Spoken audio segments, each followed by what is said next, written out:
Hello and good morning to everyone. प्यारे बच्चों, कैसे हैं आप? और आज सभी को बसंत पंचमी की हार्दिक शुभकामनाएं। माँ सरस्वती आपको इतनी विद्या, बुद्धि और प्रज्ञा दे ताकि आप हर क्षेत्र में सफलता प्राप्त करें। साथ ही आपको पता है, सफलता के साथ ही दूसरे सिक्के पर विफलता भी रहती है, फेलियर भी मिलते हैं। तो फेलियर को सहन करने की, आपकी एक्सेप्ट करने की एक सोच भी दे आपको, और उस दुख से उभरने के लिए आपको शक्ति भी मिले। तो माँ सरस्वती की कृपा आप बच्चों पे हमेशा बनी रहे ताकि आप हर क्षेत्र में, हर क्षण अपने आप में उन्नति कर सकें और अपने पथ पे आगे बढ़ते चले जाएं। हम जितने भी टीचर्स हैं उनका आशीर्वाद भी आप पे बने रहें। और ऑफ कोर्स टाइल क्लासेस जो हैं जिनसे आप जुड़ करके नॉलेज आपको मिल रही है, तो हम ये चाहते हैं कि ज़्यादा से ज़्यादा हम लोग भी, ये जो टाइल क्लासेस की टीम है, ये आपको ज़्यादा से ज़्यादा जो है हर आपकी जितनी भी प्रॉब्लम्स हैं उनको दूर करने में हेल्प कर सकें। ठीक है, तो चलिए आज है ना हम एक और शॉर्टकट मेथड सीखते हैं वेक्टर्स से। तो वेक्टर्स में क्या करते हैं, प्लेन की इक्वेशन निकालते हैं। प्लेन की इक्वेशन के लिए बहुत सारे कंसेप्ट होते हैं। Equation of the plane passing through the three non collinear points, या फिर कंटेनिंग द टू लाइंस, या परपेंडिकुलर टू दिस प्लेन, या पैरेलल टू दिस लाइन, या परपेंडिकुलर टू दिस लाइन। बहुत सारे कंसेप्ट होते हैं। तो उसमें से एक छोटा सा कंसेप्ट मैं आपको बताती हूँ कि equation of the plane passing through the three points. देखो क्या है, 3 पॉइंट से पास होने वाली जो प्लेन की इक्वेशन है वो हम बहुत तरीके से निकाल सकते हैं, लेकिन आज मैं आपको एक शॉर्टकट मेथड बताती हूँ जिससे आपको बहुत सारा तिकड़म वगैरह करने की जरूरत नहीं है। आपको पता है, सपोज ये जो पाम है मेरी, इसको आप एक प्लेन की तरह कंसीडर करें। जो लाइन होती है, लाइन की डायरेक्शन तो उसी के अलोंग लाई करती है, ठीक है बच्चों, लेकिन जो प्लेन की डायरेक्शन होती है उसके परपेंडिकुलर जाती है इस तरह से। या तो यूं जाएगी इन अपवर्ड डायरेक्शन, या फिर इस तरह से, है ना, यूं भी जाएगी, यूं ऐसे भी जाएगी। जैसे लाइन की डायरेक्शन ऐसे भी जाती है और यूं भी जाती है, उसी तरह से the direction of the plane lies along its normal, right. अब आप समझिए कि सपोज अगर ये एक प्लेन मैंने ऐसा ही कुछ ले लिया और इस पे 3 पॉइंट्स हैं, A, B एंड C। मैं आपको ना पहले बहुत सारे मेथड ऐसे बता रही हूँ कि किस तरीके से आप प्लेन की इक्वेशन निकाल सकते हैं, फिर डायरेक्टली हम इसको सबको समराइज करके एक शॉर्टकट मेथड निकाल देंगे, जिससे आपको ये सारे इतनी सारी फैलाने का जरूरत नहीं है कि ये पहले निकालो, ये पहले निकालो। डायरेक्टली आपको एक कंसेप्ट लगाना है और फिर उसी से आंसर आ जाएगा। A पॉइंट गिवन है, B पॉइंट गिवन है, C पॉइंट गिवन है। अब क्या है, AC and AB are the 2 lines lies on this plane. And देखिए क्या है, आप समझो, लाइन का डायरेक्शन तो इसके अलोंग है, लेकिन प्लेन का डायरेक्शन ऐसा है ना, ऐसा है, यानी लाइन के परपेंडिकुलर है। अब इस जो AC लाइन है, AC लाइन का डायरेक्शन में निकाल लेती हूँ। देखो AC लाइन, तो वेक्टर AC निकाल लेते हैं, यानी C का पोजीशन वेक्टर माइनस A का पोजीशन वेक्टर। तो कितना आ गया, माइनस का I कैप, सब्ट्रैक्ट कर दो ना, फिर 0 आ गया, फिर यहाँ से कितना आ गया 2 - 1 यानी K कैप। ऐसे ही आप AB का डायरेक्शन निकालें, है ना। पहले देखो थोड़ा सा हम ट्रेडिशनली सीख लेते हैं कि हम लोग करते क्या हैं, एंड देन फिर हम शॉर्टकट पे मूव करेंगे। ये निकालिए दिस माइनस दिस, तो माइनस का I कैप, है ना। AB वेक्टर निकाल रहे हैं हम, AB, ये तो AC निकाला ना, अब हम क्या निकाल रहे हैं, AB। तो दिस माइनस दिस किया तो प्लस, है ना। B का पोजीशन वेक्टर माइनस A का पोजीशन वेक्टर, फिर कितना आएगा प्लस का J कैप, और फिर आपके पास B माइनस दिस यानी माइनस का 2K कैप। अब क्या है कि देखो, इस AC के भी परपेंडिकुलर है ये प्लेन का डायरेक्शन, और AB के भी परपेंडिकुलर। आपने वेक्टर में पढ़ा होगा कि if any vector is perpendicular to the 2 vectors like AC vector and AB vector, then it becomes parallel to cross product of these 2। यदि किसी A वेक्टर या B वेक्टर के कोई V वेक्टर परपेंडिकुलर है तो उनकी क्रॉस प्रोडक्ट के क्या हो जाएगा, पैरेलल हो जाएगा। तो जो प्लेन का डायरेक्शन है which is n vector is parallel to यानी lambda times of AC cross AB vector, right. तो हम क्या है, इनका क्रॉस प्रोडक्ट निकाल लें। क्रॉस प्रोडक्ट कैसे निकालते हैं, आप देखो AC vector cross AB vector, अगर आपको ऐसा निकालना है तो डिटर्मिनेंट से निकालते हैं I cap, J cap, K cap, ठीक है, -1 0 1 1 1 -2 एंड डिटरमिनेंट सॉल्व कर लो आप। ठीक है, प्लेन का इक्वेशन आ गया आपके पास। कैसे? अब प्लेन का इक्वेशन निकालने के लिए डायरेक्शन आ गई आपके पास। तो जो प्लेन का जो इक्वेशन है वो कैसे निकालते हैं हम जनरल फॉर्म में, ax plus by plus cz is equal to d। This is the first degree equation in xyz, right. abc क्या होते हैं? abc are the direction ratios proportional to its normal, यानी प्रोपोर्शनल वर्ड यूज करते हैं because these have the infinite values. तो यहाँ पे देखो इसको सॉल्व कर लें तो डायरेक्शन कितना आता है, I cap this into this -1 minus का j कैप, तो कितना हो गया +2 यानी 1। फिर उसके बाद यहाँ कितना हो गया k कैप। देखो डिटरमिनेंट सॉल्व कर लो, जैसे -1 आ गया, फिर यहाँ से कितना हो गया +2, देखो +2 -1 तो 1 आ गया, देन कितना आ गया -1। तो डायरेक्शन कितना हो गया -1 -1 -1 या 1 1 भी ले सकते हो।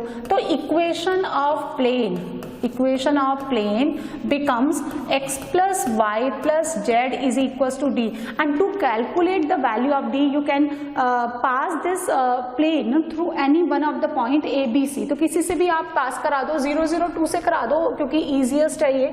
तो 0 0 2 डालेंगे तो d का वैल्यू कितना हो गया 2। तो this is the required equation of the plane passing through the 3 points. एक कंडीशन तो ये हो गई बच्चों। दूसरा क्या है, दूसरा मेथड, ये तो पहला मेथड मैंने आपको बताया।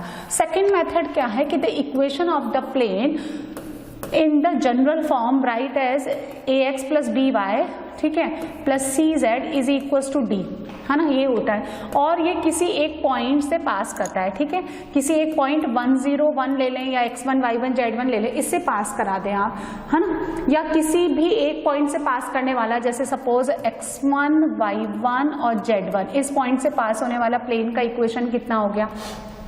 तो आप यहाँ पे डालेंगे तो पुट कर दो यहाँ से, तो कितना आ जाएगा ax1 plus by1 plus cz1 is equal to d। Subtract कर दो 1 में से 2 को, तो यहाँ आ जाता है ax minus x1 plus by minus y1, ठीक है, plus cz minus z1 is equal to 0। तो किसी एक पॉइंट से पास होने वाला प्लेन का इक्वेशन क्या लिखोगे, ये ले लो, है ना, x माइनस x1 यानी 1, x माइनस x1, ठीक है, फिर x माइनस 1, फिर y1 का वैल्यू 0 है तो y रह गया, फिर यहाँ पे cz माइनस z1 यानी z माइनस 1 इक्वल टू 0।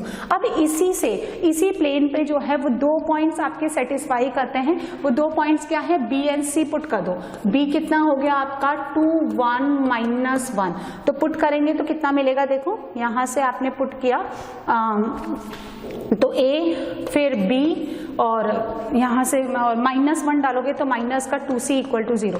ऐसे ही c कोऑर्डिनेट डाल दो 0 0 2, ठीक है, तो 0 पुट करेंगे तो माइनस का a, 0 पुट करेंगे तो 0 इंटू b हो गया, यहाँ पे 2 पुट करेंगे तो ये कितना हो जाएगा 2 माइनस 1 यानी प्लस का c। अब आप इसको क्रैमर्स रूल से सॉल्व कर सकते हैं। कितना हो गया, देखो a plus b minus 2c, ये हो गया आपका a प्लस बी माइनस का 2c इक्वल टू 0। एक तो आपके पास ये आ गया, ठीक है, और दूसरा कितना आया था माइनस a, है ना, minus a plus c, minus a plus 0b plus c।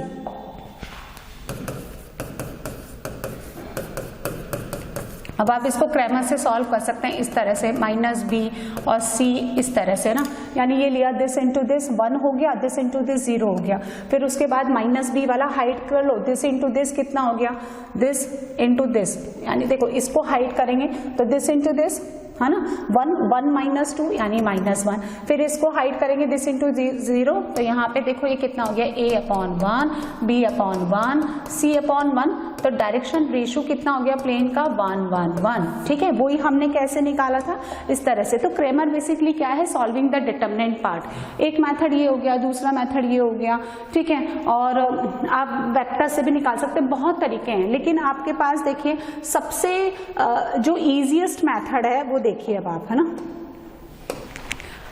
तो बच्चों देखो मैं इसको शॉर्टकट मेथड से सॉल्व करके बता रही हूँ, देखिए आप ना कैसे करते हैं। तो किसी भी एक पॉइंट से पास होने वाला प्लेन का इक्वेशन कैसे लिखती थी मैं, ax-1 प्लस bx देखो मतलब a times of x minus x1 plus b times of y minus y1 plus c times of z minus z1 equal to 0। This is the equation of the plane passing through the point x1 y1 z1। अब consider any one of the point, तो यहाँ हो गया x minus 1 y minus 0 z minus 1। अब इनकी direction AC vector लेते थे हम, तो 1 माइनस 1 यहाँ कितना आ गया 1, ये कितना हो गया 0 और 1 माइनस 2 माइनस 1। देन किसी भी एक पॉइंट को फिक्स कर लो ना आप। तो अब ये देखो कितना निकाला मैंने, इस पॉइंट के रेस्पेक्ट में इसको सब्ट्रैक्ट कर दो, यानी AC वेक्टर निकाला था ना मैंने, तो C का पोजीशन वेक्टर माइनस दिस या दिस माइनस दिस कर लो, इसको फिक्स करके अब इसको सब्ट्रैक्ट कर लो। 1 माइनस 2 माइनस 1, यहाँ पे भी माइनस 1 और ये कितना हो गया 2 इक्वल टू 0। बात समझ में आई?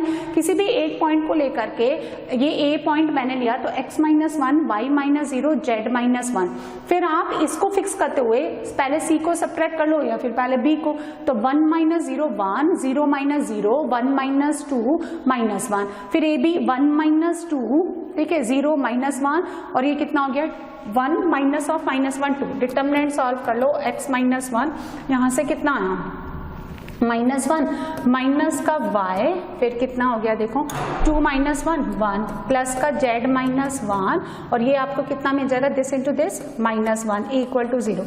माइनस माइनस हटा दो भी बच्चों, ये माइनस और ये minus, so you will get x minus 1 plus y plus z minus 1 equal to 0। So equation of the plane is x plus y plus z is equal to 2। यही आता है उससे भी, है ना, पहले जो मैंने निकाला था। अब आपके लिए ये होमवर्क है, डू योरसेल्फ। कितना आंसर आता है, यानी इक्वेशन ऑफ द प्लेन आपको निकालना है पासिंग थ्रू दीज 3 पॉइंट्स, और जो भी आंसर आता है वो मुझे आप लिख करके कमेंट बॉक्स में बताएं कि क्या आंसर आता है। सेपरेटली आपको करेक्ट आंसर मिल ही जाता है। और ये देखो जो भी मैंने आपको इससे पहले बताया वो तो क्या है, एक ट्रेडिशनल मेथड था जो हम लोग लेक्चर नोट्स में टीचर सिखाते हैं और करते आते हैं, और आपको किस पे फोकस करना है, इस मेथड पे, यानी 3 पॉइंट से पास होने वाला प्लेन का इक्वेशन आपको डायरेक्टली ऐसे लिखना है। जैसे ये पॉइंट लिया तो x minus 1 y minus 0 z minus 1, ये लेते हैं तो x minus 2 y minus 1 z plus 1। किसी भी एक पॉइंट को फिक्स कर लो, बाकी 2 उसमें से सब्ट्रैक्ट करके यहाँ पे लिख दो। ये डायरेक्शन रेशियोज होती है, एक तरह से देखा जाए तो आप इनका क्रॉस प्रोडक्ट ही ले रहे हो, and directly you will get the equation of the plane passing through the 3 points, right. ये वीडियो आपको कैसा लगा आप लाइक करके जरूर बताएं, मतलब इसमें लाइक का ही ऑप्शन है, डिसलाइक का कोई ऑप्शन नहीं है, ठीक है। तो ठीक है, और ये वेक्टर्स के ट्रिक थे, वेक्टर्स के और ट्रिक्स लेकर के आपके सामने बिल्कुल वीडियो जो है मैं लेके आऊंगी। तब तक गुड बाय।